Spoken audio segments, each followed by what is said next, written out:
So I ran across this show, The Rational National, and I came into it under the context that AOC was going to be destroying somebody in a debate.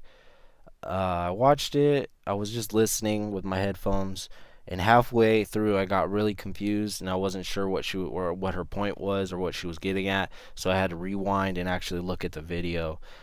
So the Rational National, I guess, is a show by some guy, David Dole. I've only seen this one video, so if it's multiple people, I'm sorry.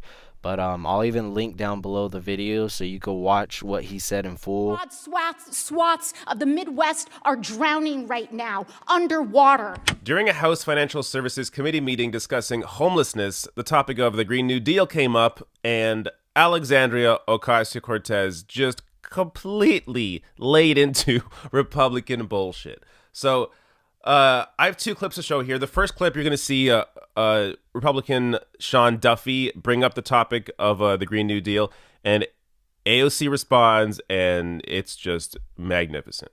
Watch. Over 8 members of this committee have signed on to the Green New Deal. And the Green New Deal is one that if you're a rich liberal from maybe New York or California, it sounds great because you can afford to retrofit your home or build a new home that has a zero emissions, that's energy efficient, affordable, and safe. So HUD did a study, and if you're going to retrofit all of the HUD houses to match the Green New Deal standard, which again, over 8 of you have signed on to, it would cost anywhere between $66.5 billion to $172 billion. I am very encouraged by the sudden concern on the other side of the aisle about climate change, and it makes me feel as though our efforts have been effective, at the very least, in distancing between the dangerous strategy of climate denial, which we know is costing us lives, at least 3,000 Americans in Puerto Rico in Hurricane Maria. But aside from that, when we talk about the concern of the environment as an elitist concern, 1 year ago, I was waitressing in a taco shop in downtown Manhattan. I just got health insurance for the first time a month ago. This is not an elitist issue. This is a quality of life issue. You want to tell people that their concern and their desire for clean air and clean water is elitist? Tell that to the kids in the South Bronx, which are suffering from the highest rates of childhood asthma in the country. Tell that to the families in Flint, whose kids have their blood is ascending in lead levels. Their brains are damaged for the rest of their lives. Call them elitist. You're telling them that those kids are trying to get on a plane to Davos? People are dying.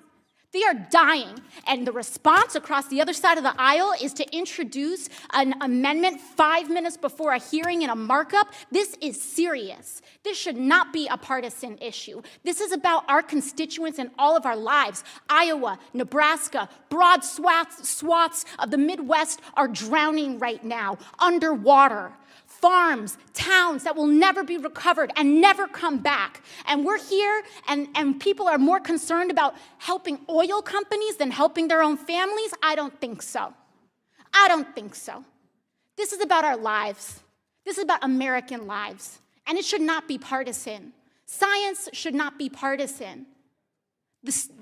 We are facing a national crisis.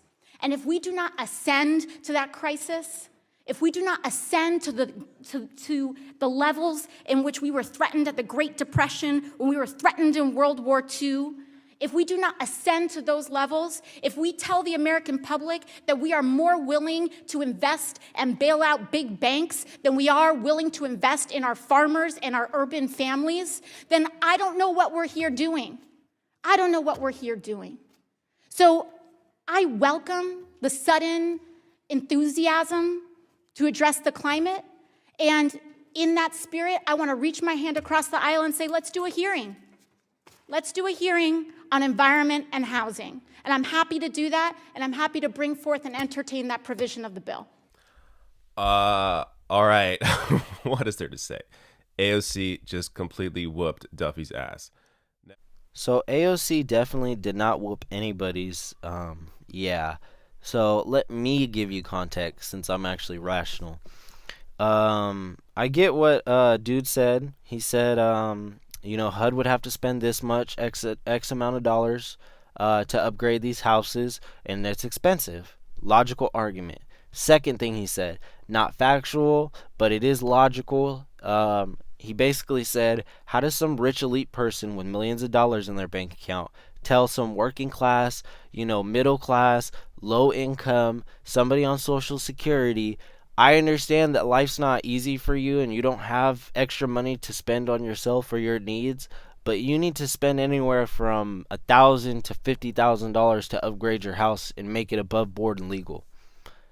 That is the issue. That is what he was saying, AOC, and you deliberately ignored what he was saying so that way you could make a good argument. So that was my first issue right there.